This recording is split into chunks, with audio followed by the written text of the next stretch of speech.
Recording studio डुमरसन।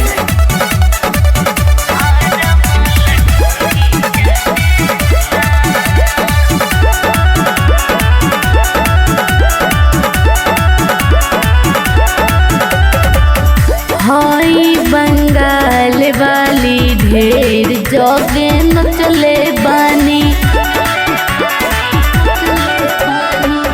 हाई बंगाल वाली ढेर जोगे नचले बानी। यूपी बिहार के हर जिला के हम जचले बानी। गाजीपुर बलिया वाला धोके लटेला, गाजीपुर बलिया वाला धोके लटेला। छपरा वाला दोनों गाल कटे और वाला ढोरी चटेला हो।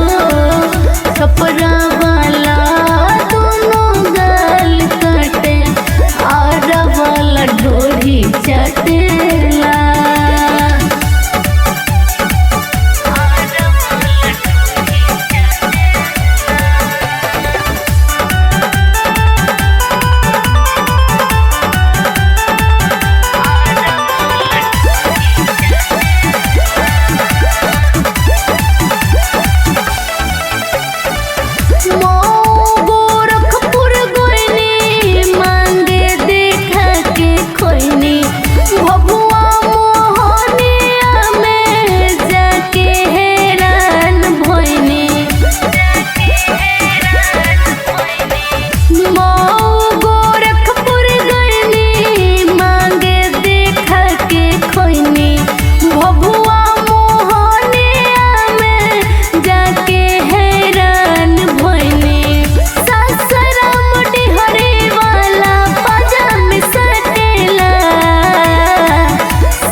ढोरी चटेला हो।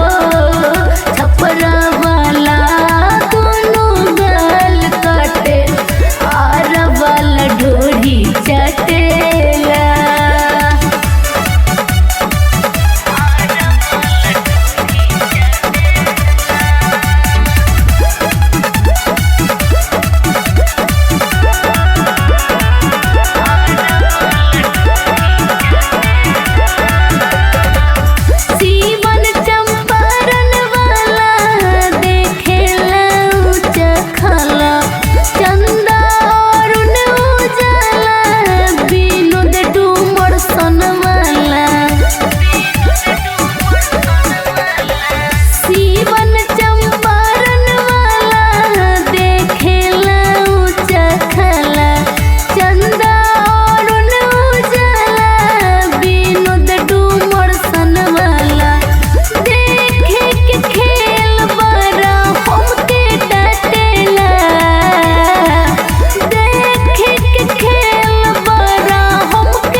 छपरा वाला दोनों गाल कटे और वाला ढोरी चटेला हो।